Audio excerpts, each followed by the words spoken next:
Dosa ready பண்ணிட்டேன், சாப்பிட வாங்க. இல்ல நந்தினி, இப்ப எனக்கு பசிக்கல, நான் அப்புறம் சாப்பிட்டுக்கிறேன். ஏன்?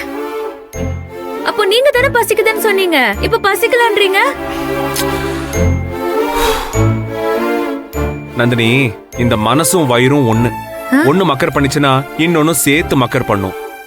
சார், சாப்பிட கூப்பிட்டா டாக்டர் மாதிரி பேசிட்டு இருக்கீங்க.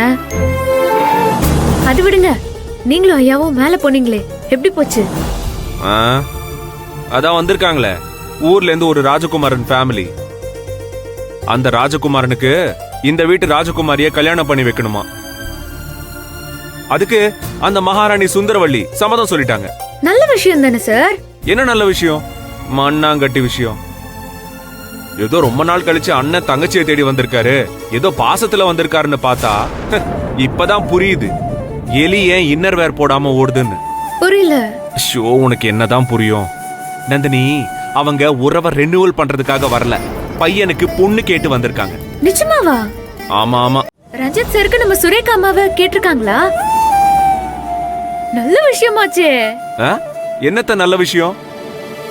நந்தினி, இதோ பாரு, எல்லாரும் பேசுற பேச்ச கேட்டா எதுவுமே நம்புற மாதிரி எல்லாம் இல்ல. சார், அவங்க என்ன சொல்றாங்கங்கிறது முக்கியம் இல்ல சார், கொஞ்சம் யோசிச்சு பாருங்க. ரஞ்சித் சருக்கு எந்த கெட்ட பழக்கமும் இல்லன்னு நம்ம அம்மாவும் மாதவி அம்மாவும் பேசிட்டு இருந்தாங்க. அது எவ்வளவு பெரிய விஷயம். ஏன் கெட்ட பழக்கம் இல்லாதவன்னா அவன் நல்லவனாதான் இருப்பானா?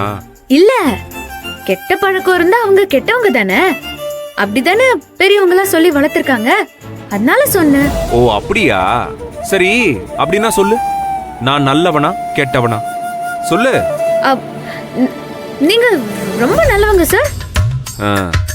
என்கிட்ட இல்லாத கெட்ட பழக்கம் ஏதாவது இருக்கா சொல்லு பாப்போம். அது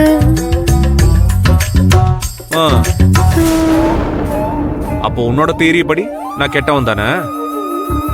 கெட்ட பழக்கம் இருக்கிறவன் கெட்டவன், அதானே உன்னோட ஸ்டேட்மெண்ட்? இல்ல சார், நான் தப்பா சொல்லிட்டேன். கெட்ட பழக்கம் இல்லாதவங்க நல்லவங்கன்னு சொல்றதுக்கு பதிலா நான் மாத்தி சொல்லிட்டேன். பாத்தியா, உடனே பிளேட்ட மாத்திர பாத்தியா? சார், உங்ககிட்ட வாதாடி என்னால ஜெயிக்க முடியுமா? ரஞ்சித் சார் நல்லவர்னு பார்த்தாலே தெரியுது, அதனால தான் சொன்னேன். ஏமா, இந்த அட்டை பாக்ஸ் இருக்குல்ல, அட்டை பாக்ஸ், அந்த அட்டை பாக்ஸ பார்த்துட்டு ஏமாந்துட கூடாது. அதுக்குள்ள இருக்கிற பொருள் நல்ல பொருளா இல்ல கெட்ட பொருளான்னு தெரிஞ்சுக்கணும்ல. என்ன ஒருத்தர் நல்லவனா கெட்டவனான்னு அவன் நெத்தியில எழுதி ஒட்டி இருக்குமா என்ன சொல்லு? திடீர்னு இப்படி யாராச்சும் வந்து பொண்ணு கேட்டாங்கன்னா யாரு ஏதுன்னு விசாரிக்காம அப்படியே கொடுத்து அனுப்பிடுவாங்களா? என்ன அப்படியே தாலி கட்டி அனுப்பி வச்சிருவாங்களா?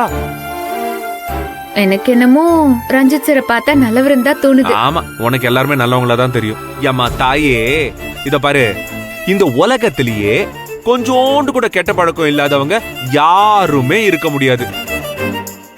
ஒருத்தனை பார்த்ததுமே அவன் நல்லவனா தெரிஞ்சான்னு வெச்சுக்கோ, அவன் தான் உலகத்திலேயே 1 நம்பர் பொறுக்கியா இருப்பான்.